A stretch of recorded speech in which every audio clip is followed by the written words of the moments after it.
Tommy is definitely our go-to guy. He's seen it all and he's still smiling. So we're lucky to have Tommy on our team. And I know you're going to learn a lot from his session. So Tommy, are you ready? Yes, thank you, Bridget. First, thanks to everyone that's come before me. You guys did a great job, and hopefully I'll be able to rise up to that level. So I'm Tommy Stroozas. I've been with the company for a number of years now. So yes, like Bridget said, I have seen it all and been involved in quite a bit of processes. What I wanted to do today was kind of just cover some reporting type things. I mean, you know, most of your processes are going to be data driven, and it's really super important that you guys are able to get into our system and get the data out that you need. So we offer a few different ways to get that data, and I wanted to kind of cover some of those right now. Next slide, please. So first and foremost, when we talk about reporting, the very first thing that I do is I always tell people, if you need to get data and you need to get a lot of it, go to our basic reports. Now, the problem with the word basic is that if you have a teenage child, that word is taken on a completely new meaning. So I don't like to say that they're basic because they are really anything but. However, that's what it's called in our system. So what you would do is, for a basic report, is essentially everything. If you need to get a report of everything in your system, all the data, so that you can manipulate it any way you want, you can do so by going into our basic report system. There's two ways that you can see data. You can see it on screen, which is the view, which is the screenshot that's above, or you could download a spreadsheet, and that's what you're seeing as the second screenshot. So we have on-screen reporting, we have downloadable Excel reports. You can report based on criteria, all of your data exactly how you need it. So you can get it all, or you can get just a little bit. So definitely give basic reports a try, and we'll try to come up with a better name for that in the future. Next slide. Another thing that I want to touch on, something that a lot of people don't utilize, but it's ScribOrder order data. So it's a distribution of where your applications are coming from, you know, where they are in the system. And this is for ScribOrder, of course. We do a real-time data display here for order data charts. One-click week, month, or day reporting. You get your pie charts here. Now, this is just what you're seeing here is a little screen cap at the top of the screen. If we were to do a live demo, which we're not going to do today, but you would see that there's quite a bit more information towards the bottom, but these pie charts, they look really nice. That's an easy way to tell where your orders are in the system, where they're distributed. In other words, what schools have what types of applications. As you can see from this one, we have an elementary school that has 54% of all applications in the system. So you can come in here and utilize this data to kind of align resources better to help out your students. Next slide. We're going to take a look at the ScribOrder transfer reports. This is student transfer data in real time within ScribOrder. So what this is it's a real-time data display. Gives you, of course, one-click data review today, this week, this month. You can also search by timestamp. You can also download an Excel report with this report, just like the other ones. And this is kind of a good way to see where your students are transferring to, where they're going, you know, what kind of in a frame of these are the applications and these are the students. So this is where you would see that. You can see these on screen, or you can, of course, download a Excel spreadsheet. The next page is very similar. It's transfer reports by destination. So this doesn't have any actual student information on it. This just simply tells you, you know, really just an overview of your schools. What schools are losing the most students? You know, you got your previous school, your destination district, where they're going to school, and then how many requests are for each one of these schools. So it's kind of good to see, you know, which schools have the most transfers. You can then take this data and do what you need to do with it. And of course, you can see your data on screen here, or you can download an Excel report. So transfer report by destination is a really good one that I really like. So give that a try when you guys have a chance. Moving on, this is a pretty important one for the finance department. So this is your transaction report in ScribOrder. So what you can do is you can go in, you can run one of these reports, and you can really see how much money you're pulling in throughout the month. We use these reports when we cut the checks. So you can always come in here and check, what to expect in your next check to the district. If you're doing a scan to zero or anything like that, those special programs that we have, you can always see how much, is coming in, so you know where you are. So it's a really useful tool to monitor the district transaction revenue. So definitely you should be using that. So moving away from ScribOrder for a sec, I want to take a look at ScribEnroll reporting. And I just want to highlight one particular thing that I think is really, really cool. Not enough people are using this, and I really want to get people on board using it because it's a really good report. So basically what it is, did you know, can you run a report? You can run a report with data from a specific question set for enrollment applications.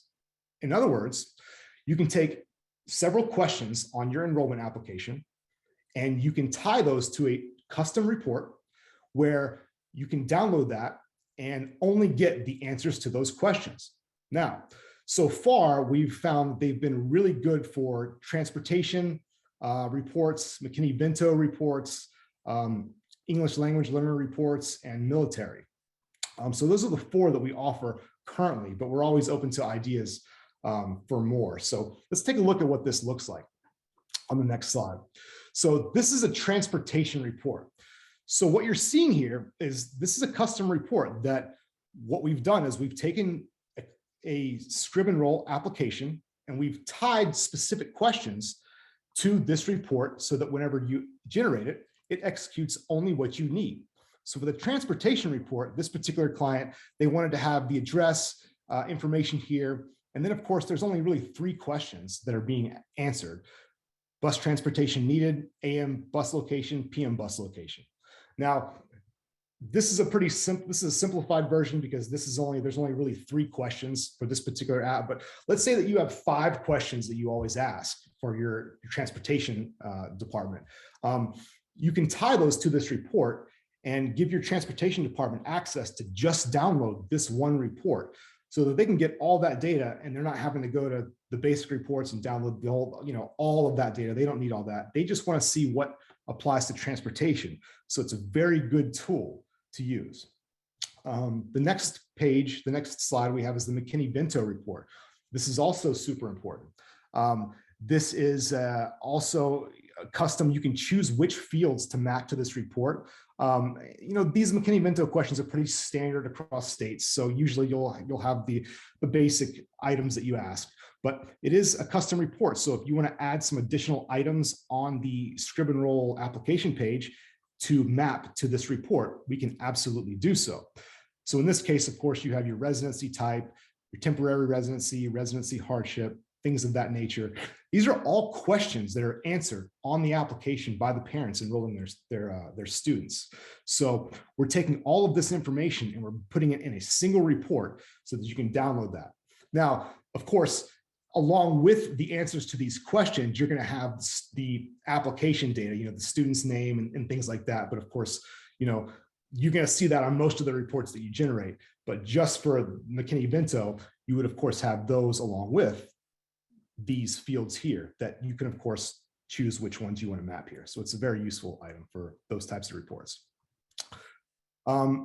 English language learner, this is also super important. Sometimes some of your departments might need to only see a report with this data. And of course, it's going to contain the student data, but then it also contains the data that you see here. This is also another one of those reports that you can choose which fields to map. Most of our clients, they have a very basic set of questions, and then it kind of varies some. There might be an additional question that somebody else wants to ask, or there might be a question that somebody wants to eliminate from their enrollment process. That's totally okay.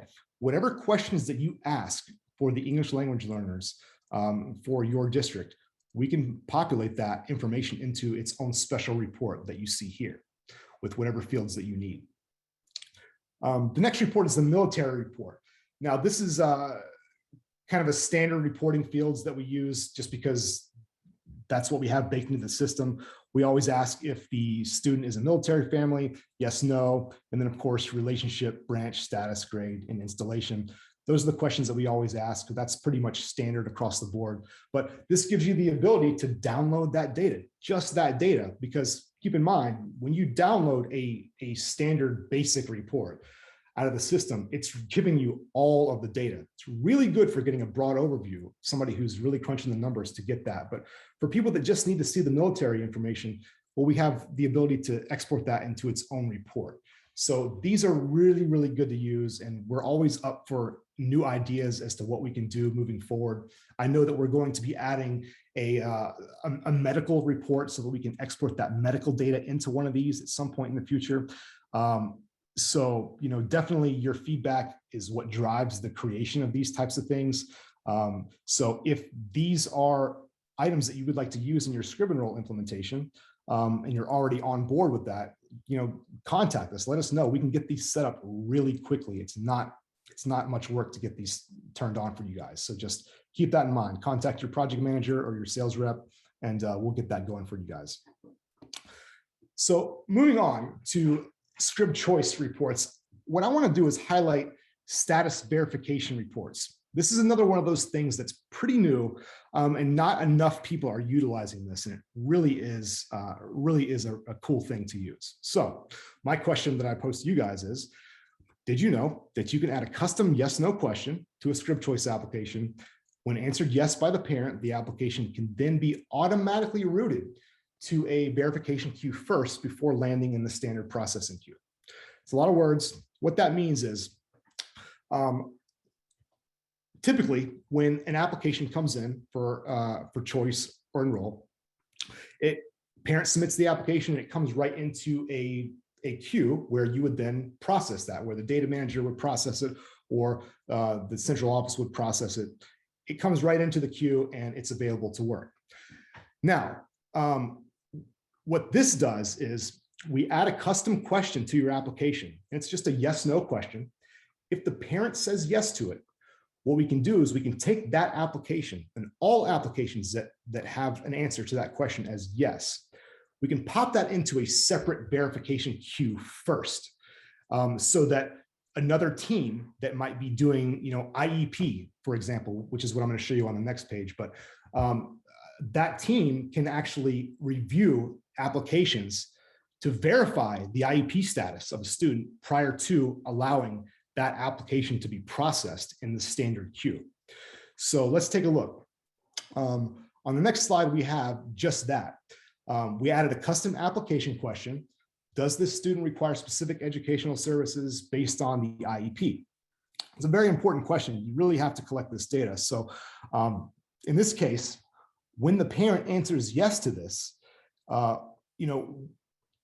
the original client that we developed this for, we didn't want this to go into the standard queue to be processed because the IEP people needed to take a look at this first and make sure that this student actually did have an IEP. Sometimes a parent might answer your question incorrectly. They might say yes when there really is no IEP. So in this case, we wanted to know if the student has an IEP, and if they do have an IEP, we need to get somebody in our district that's just verifying IEP status on students. So we pop that into a queue. So what happens is when the parent answers yes to that, we'll see on the next page, that application goes into an IEP verification queue first. This queue is accessed right from the top menu, just like any of your other queues would be. And we call this one the IEP verification report. So what this page will do is it will give you an overview of all applications that meet that criteria. In this case, the criteria is the parent said, yes, their child has an IEP. Now, we don't have to just use it for IEP. We can use it for anything that you have a yes, no to, that you want to review first, we can do. We can add any kind of question that you want, as long as it's yes, no. What you'll see over to the right-hand side in that screenshot is there's two buttons, along with the data that you see there. There's two buttons that are going to be used for this. Now, these are custom buttons. These can be anything that you want. In this particular case, we just needed to review whether or not the student had an IEP or not. Do they have an IEP or do they not have an IEP?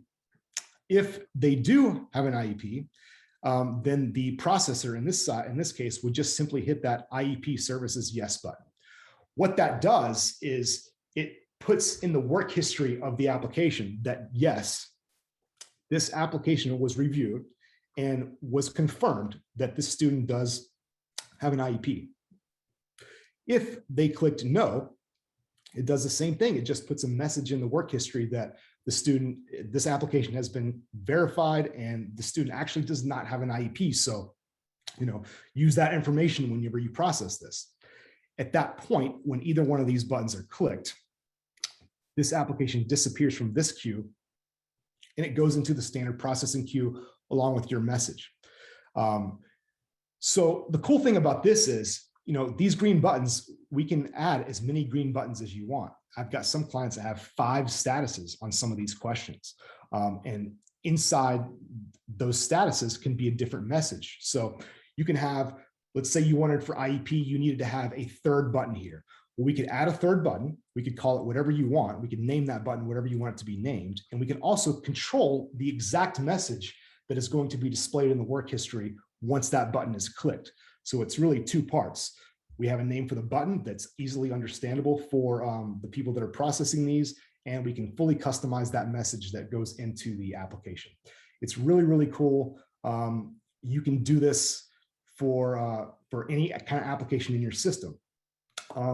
So on the next page, what I'm going to do is I'm going to show you what exactly happens. Of course, the status message is embedded in the work history. The application is then released into the standard processing queue for approval. So those are the 2 buttons that I'm talking about. Again, you can have more than 2. If you have 4 different statuses with 4 different messages, we can add 4 buttons and you can have 1 button for each type of message. On the next slide, I'm going to go ahead and just ask questions that I've always been asked. So can you have more than 1 verification queue in your site? Yes, absolutely.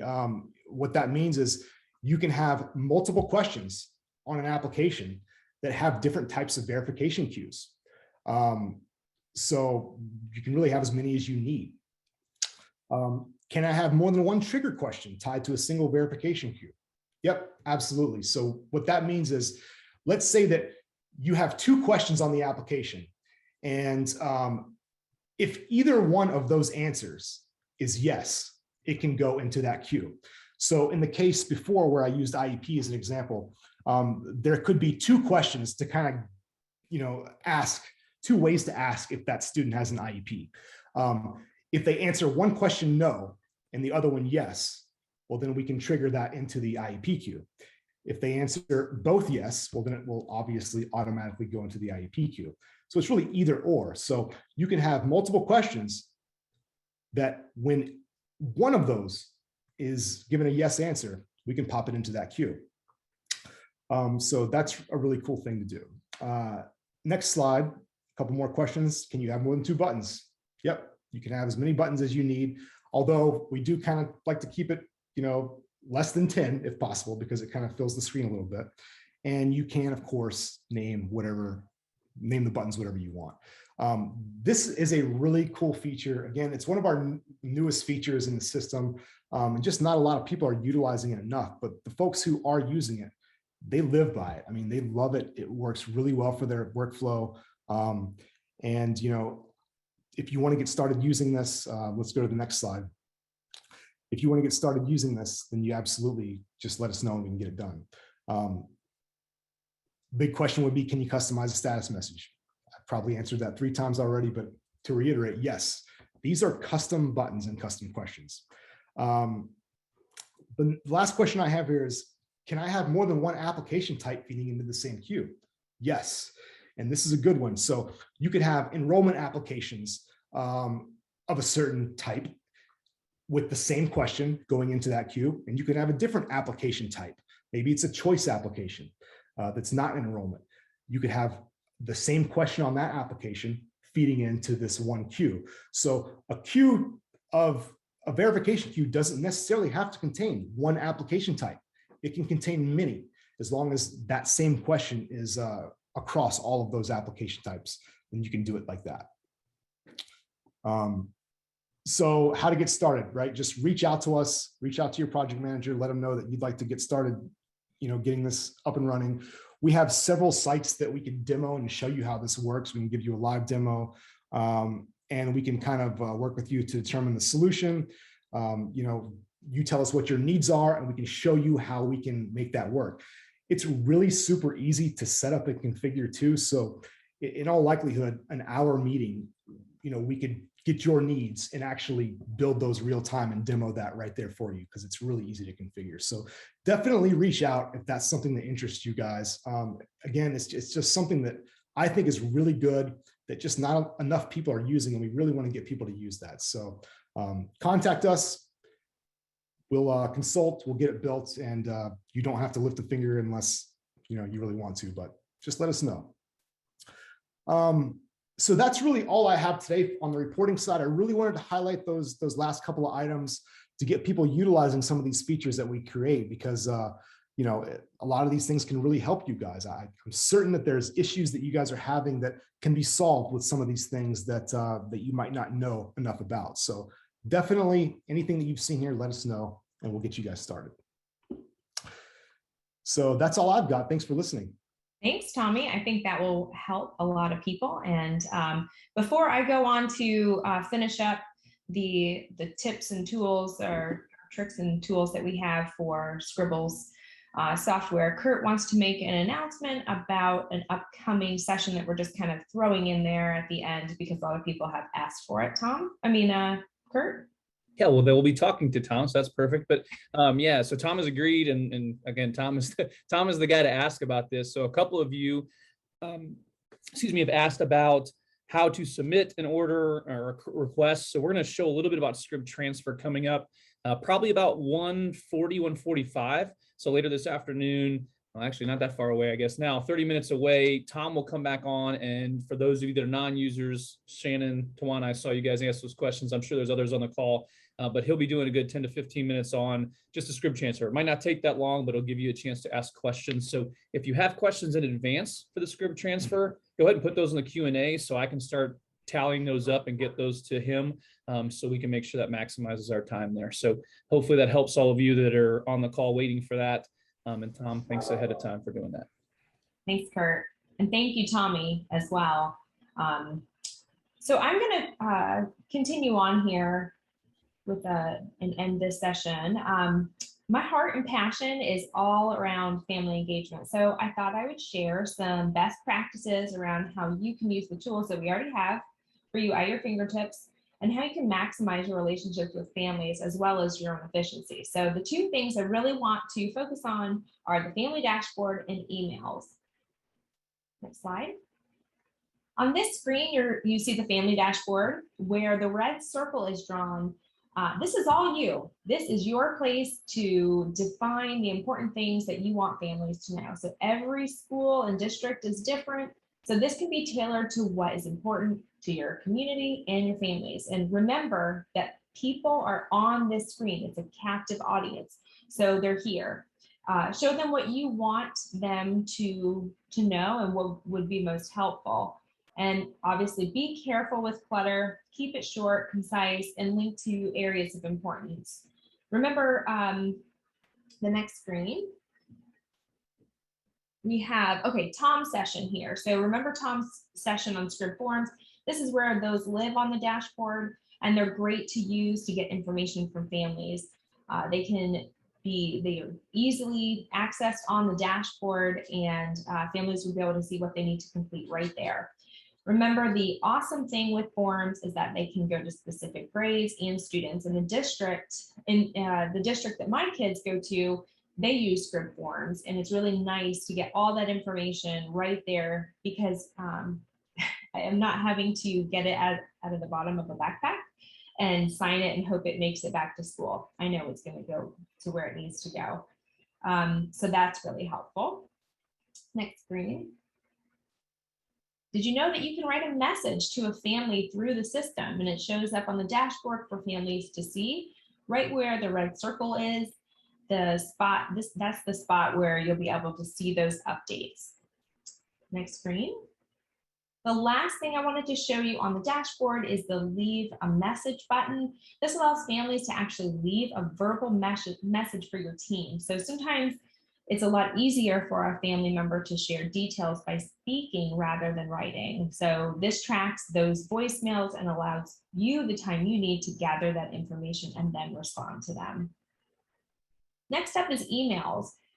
We send automated emails. Scribbles Software sends automated emails once an account has been created and an application has been submitted. And these can be personalized. Remember, this is a captive audience again. So make sure to include things that you're proud of, maybe what's new. I was reading our standard email and it says your student. You may want to change that to your child and personalize it a bit. If you have a family resource page, you can link that so families have access to it and have it easily at their fingertips. These are just some ideas, but if you want to talk about this in more detail, let me know. I have lots of ideas. And one more screen. I think there we go. Okay. This is another automated email template that we provide. This one would come after an application submission. So again, this is a good place for upcoming events or even information pertaining to that program. The last thing I wanted to show you before we hand it over to Luke, the prize guy, are some tools that we created for you. If you scan these QR codes, they're going to take you to some tools that we have for ScribOrder, ScribChoice, and ScribEnroll for your district. They contain everything from sample social media posts to even scripts that you can use when calling families for enrollment or even choice, ScribChoice, or your choice season opening up. So check them out. We had a great time coming up with them, and we're always adding new ideas to them. So use them, please. Definitely use them. Thank you so much for attending this session.